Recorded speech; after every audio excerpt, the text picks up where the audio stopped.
This is going to be a quick review on AMC and a recap of what happened last week and a forecast for this upcoming week. Now, as last week progressed, we provided essentially real-time updates both on our YouTube channel and on our website, SpotGamma.com.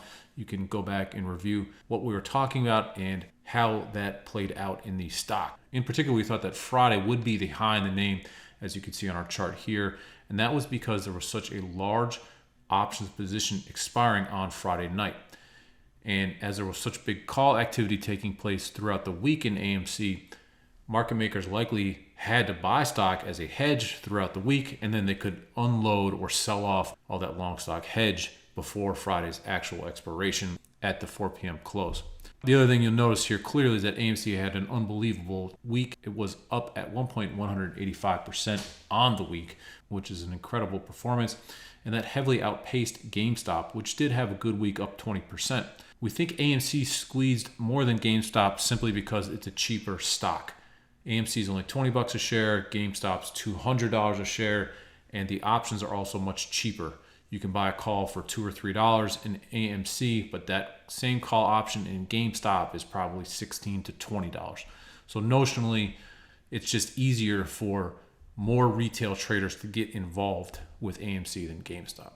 Now, if you go over to our blog at SpotGamma.com, you can click on the blog link and you will see this article, the AMC Gamma Squeeze. We give a very detailed picture of what happened last week, along with the videos that are on our YouTube channel. We want to discuss those very quickly here. Now, the first is obviously the AMC volume. In dark blue here, we have the call volume. As you can see, that dark blue bar just surges higher every single day last week, and that implies that more and more people are buying and selling call options. Now, with that, the interesting thing here is that call open interest did not jump that much. That is telling us that a lot of people are day trading call options in AMC and not necessarily holding those positions overnight. If they were holding those positions, that would show up as an increase in open interest. However, there's not really a surge in open interest that corresponds with the increased call volumes. There is a bit of a tick up in put open interest though. As you can see, this gray bar here, the light gray bar, shows us that put open interest increased on Friday, indicating that some shorts are coming into the market. It could also mean that a lot of people are selling puts, which is a strategy that we also talked about in one of our videos that will be listed in the show notes. Now, we can dig in the actual volume that took place in the hedging requirement in a chart, but first we wanted to put all this in context. Here what we did is we looked at every single ticker and summed its total options volume. You can see that AMC is the second most active in terms of volume, only behind spiders. Not only that, the call volume in AMC was nearly double that of Tesla, which is third. So there's a humongous amount of volume taking place in AMC. It was a headline stock in the news, and it garnered a lot of trading attention and activity. So how do we sort of figure out exactly what took place last week? Well, what we did is we went back and we measured the actual options activity and the hedging requirements for market makers associated to that trading activity. To do that, we measure the options delta. So that is what the blue bar graph is. We measured in a notional value.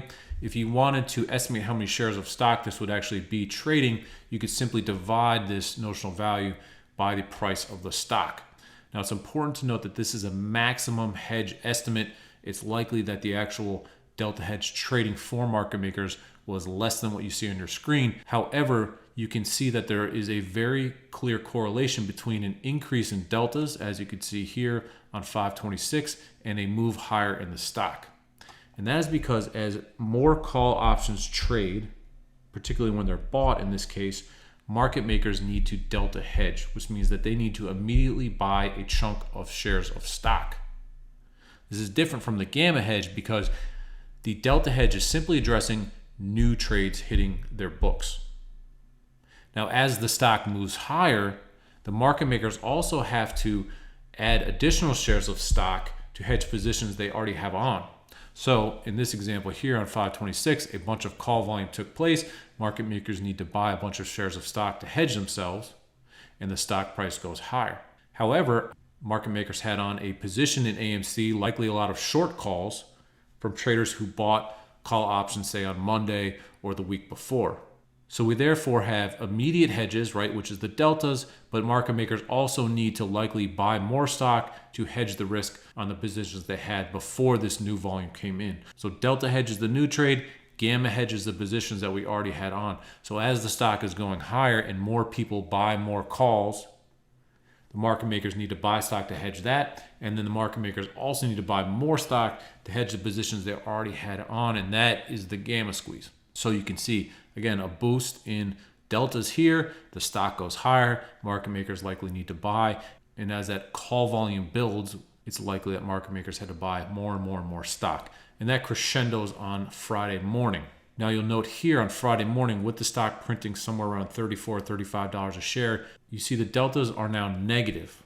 And that implies that market makers can sell stock because of the options positions being traded. So this could be traders selling stock or buying puts. Either way, that alleviates some of this long stock hedging that market makers had to do, and they could sell out some of the long stock hedges they had on. Now, along with these new positions that were negative delta trades, market makers likely could sell further shares of stock as all of the Friday night options march towards their expiration. We cover that in another video. We'll make sure to post that in the description. Again, if you want to read the entire article, we dig into this in a bit more detail. So what do we think is going to happen for next week? Well, let's go to our Equity Hub tool for that at SpotGamma.com. If you sign up for a trial of SpotGamma Pro, you get a free 5-day trial of this Equity Hub tool. Now, all we have to do is come down here and type in AMC. And what you can see here, first off, is that the key gamma strike is 25. Now, the key gamma strike tells us where the largest area of gamma hedging activity is in a name. We think it is a magnet oftentimes for a stock's price. That key gamma strike was 27 on Friday, and you'll note that the stock closed at 26 and pinned that 27 area for much of the day on Friday. So the fact that this is lower now in price is a reflection of some of that bearish activity that we just talked about with the negative delta trading. The other thing we want to note that is important here is that there is not a lot of gamma expiring on next Friday. So the fact that there's not a lot of gamma expiring next Friday indicates that there is not a big options position for next Friday.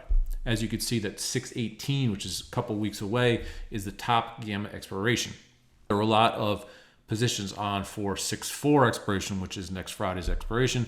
You would see that reflected here as 6/4. What we expect to happen is that as the market opens tomorrow, options traders are going to start actively trading the 6/4 Friday expiration. And that is likely to shift the top gamma expiration to 6/4 as players come in and try to buy those cheap call options that expire on Friday. And so we look for this next expiration gamma to shift higher throughout the week to somewhere around 40 or 50%. And that's going to tell us that traders are trying to, again, squeeze the name higher. Now, how do you know how much volume is important or impactful? Well, let's look at the last 5-day history. As you can see here, call option activity was only about 500,000 on Monday. And you can see that shifted significantly higher on Thursday with 2 million calls trading and then 1 million on Friday. So if you see something like 250 or 300,000 call options trading by, say, 10:30 or 11 o'clock on Tuesday morning, then you know that traders are again trying to squeeze AMC stock higher and get that gamma rolling, right?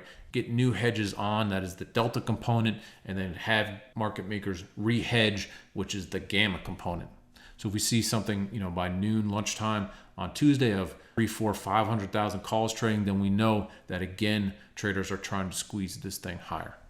We will also be looking for this key gamma strike to shift from 25 up to, say, 30, which would be an indication that the center of hedging has shifted higher. So again, a key gamma strike going from 25 to 30 would be a bullish shift in the name. Now we'll be looking to post updates both on our website and our channel throughout the week. So please subscribe to our YouTube channel to get those updates. If you have any questions, please add them to the comment box or send us a note at info@spotgamma.com. Thanks.